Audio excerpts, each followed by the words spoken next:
Hi అండి, welcome to my channel అమ్మ వంటల వేదిక. ఈరోజు మీకు చాలా సింపుల్ అండ్ హెల్తీగా ఉడికించిన స్వీట్ పొటాటోని టేస్టీగా ఎలా తయారు చేసుకోవాలో చూపించబోతున్నాను. ముందుగా ఇలా స్వీట్ పొటాటోని శుభ్రంగా కడుక్కొని తీసుకోవాలి. ఇప్పుడు ఒక కుక్కర్ గిన్నెని తీసుకొని దానిలోనికి 2 చిన్న గ్లాసుల వరకు వాటర్ యాడ్ చేసుకోవాలి. ఇలా వాటర్ యాడ్ చేసుకున్న తర్వాత ఇందాక కడిగి పెట్టుకున్న స్వీట్ పొటాటోని ఇలా చిన్న పీసెస్గా కట్ చేసి తీసుకోవాలి. ఇలా చేయడం వల్ల త్వరగా ఉడికిపోతుంది. ఇలా కుక్కర్లో 3 విజిల్స్ పెట్టుకుంటే సరిపోతుంది.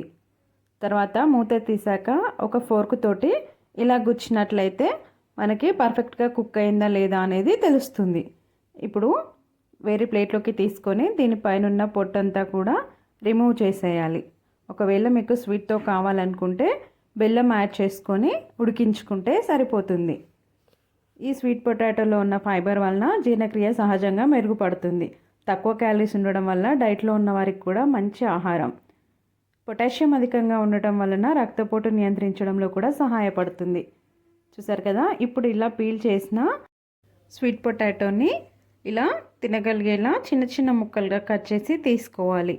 ఇప్పుడు దీనిలోనికి చిల్లీ ఫ్లేక్స్ మరియు రుచికి తగినంత ఉప్పు యాడ్ చేసుకోవాలి.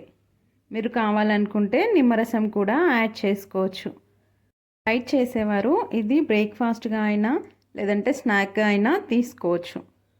కావాలనుకుంటే కొంచెం ఆయిల్ కడాయిలో వేసుకొని దానిలోనికి ఈ స్వీట్ పొటాటో మరియు చిల్లీ ఫ్లేక్స్, సాల్ట్ అండ్ లెమన్తో చేసుకోవచ్చు.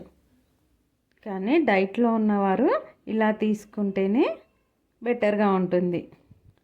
చూసారు కదా, రెగ్యులర్గా కాకుండా కొంచెం డిఫరెంట్గా స్వీట్ పొటాటోని ఎలా తయారు చేసుకోవాలో. ఇప్పుడు స్వీట్ పొటాటో చాలా అవైలబుల్గా ఉంది కదా, మీరు కూడా ఒకసారి ట్రై చేసి చూడండి. ఇది సహజ తీపితో నిండిన సూపర్ ఫుడ్ అని చెప్పవచ్చు. మీరు కూడా ఒకసారి ట్రై చేసి ఎలా ఉందో చెప్పండి.